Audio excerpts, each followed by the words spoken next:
इस लेसन में हम good bye Mister Chips chapter number 4 discuss करेंगे।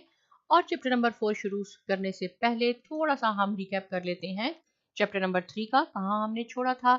हमने यहाँ पे अपना एंड किया था चैप्टर नंबर 3 के कुछ स्टूडेंट्स ब्रुकफील्ड के मिलने आए थे मिस्टर चिप्स से, और उन्होंने जाते हुए उनको कहा था कि ये टिपिकल बैचलर हैं, क्योंकि ये बहुत अच्छे इंसान हैं। जो भी इनके बारे में हमने अफवाहें सुनी थी वो गलत हैं। ये तो बहुत अच्छे इंसान हैं और टिपिकल बैचलर हैं। मींस वो समझ रहे थे कि उनकी शादी नहीं हुई है, लेकिन मिस्टर चिप्स की शादी हुई थी। इस लेसन में हम ये डिस्कस करेंगे कि उनकी शादी कैसे हुई थी और किससे हुई थी। तो देखें, मिस कैथरीन ये एक न्यू कैरेक्टर है जो इस लेसन में आया है और इनसे ही उनकी शादी हुई थी। स्प्रिंग 1896 की बात है। मिस्टर चिप्स 42 इयर्स के थे। वो अपने एक फ्रेंड या कलीग जिनका नाम रोडन था उनके साथ घूमने के लिए, तफरीह करने के लिए लेक डिस्ट्रिक्ट जाते हैं। ये एक टूरिज्म प्लेस है। लेकिन रोडन को अपने कोई फैमिली इश्यूज थे, कोई फैमिली प्रॉब्लम्स थे, जिनकी वजह से उसको वापस आना पड़ा। लेकिन मिस्टर चिप्स ने वहीं स्टे किया। जहां वो स्टे कर रहे थे उस जगह का नाम था वेस्टडेल हेड। इसको आप कह सकते हैं कि ये गेस्ट हाउस था या फार्म हाउस था। वहां वो रह रहे थे और इंजॉय कर रहे थे। एक दिन वो इसी तरह तफरी करते हुए, इंजॉय करते हुए माउंट ग्रेट गेबल के पास पहुंचते हैं। तो वहां वो क्या देखते हैं कि एक खातून जो कि एक माउंटेन यानी पहाड़ के एक बहुत ज्यादा खतरनाक डेंजरस पॉइंट पे खड़ी हुई है और वो हाथ अपना वेव कर रही हैं।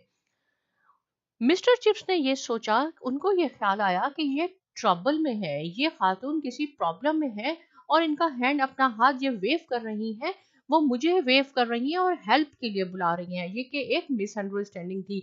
वो ये समझे कि उनको वो हेल्प के लिए बुला रही हैं और खतरे में है। तो मिस्टर चिप्स ने उनकी हेल्प के लिए जाना शुरू कर दिया उस माउंटेन पे। लेकिन क्या होता है कि जब वो माउंटेन पे उनकी हेल्प के लिए जा रहे थे तो वो खुद प्रॉब्लम में आ गए। उनको खुद मोच आ गई पाँव में और वो वहां तक नहीं पहुंच सके।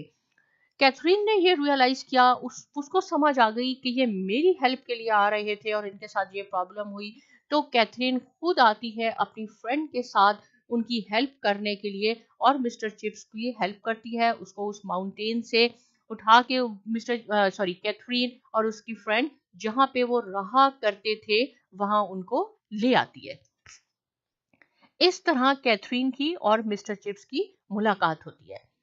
कैथरीन एक बहुत ज्यादा काइंड हार्टेड लेडी है, बहुत ज्यादा हमदर्दी है उसके दिल में, बहुत अच्छी खातून है। वो ये सोचती है कि ये जो भी इंसिडेंट हुआ है, कौन सा इंसिडेंट, कि मिस्टर चिप्स उसकी हेल्प के लिए जा रहे थे, हालांकि ये एक मिसअंडरस्टैंडिंग थी, वो उनको वेव नहीं कर रही थी, लेकिन वो उसको कैथरीन अपने आप को इस चीज का रिस्पॉन्सिबल समझती है। वो कहती है कि मैं इसकी जिम्मेदार हूँ कि मिस्टर चिप्स को ये प्रॉब्लम हुई तो ये मेरी वजह से हुई है। इसलिए वो उनका बहुत ज़्यादा ख्याल रखना शुरू कर देती है। उनकी जो भी ज़रूरियात होती है वो उनको पूरा करती है। कैथरीन की पर्सनैलिटी कैसी थी? कैथरीन एक बहुत यंग लेडी थी। कहा जाता है कि blue eyes, light smooth hair हैं उसके, बहुत ज़्यादा अट्रैक्टिव लेडी होती है कैथरीन। उसके आइडियाज भी बहुत ज़्यादा रेवोल्यूशनरी होते हैं। वो कौन कौन से नावल पढ़ती है? वो एक रेडिकल औरत होती है, खातून होती है। वो बर्नार्ड शॉ, इब्सन और विलियम मॉरिस के नॉवेल यूजुअली पढ़ा करती है।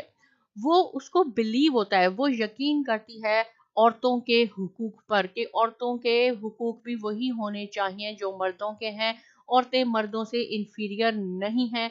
औरतों को भी वोटिंग राइट्स होना चाहिए, उनको भी यूनिवर्सिटी एजुकेशन होनी देनी चाहिए। यानी कि वो उस जमाने की एक बहुत ज्यादा, आप कह सकते हैं कि मॉडर्न खातून तस्वुर की जाती है।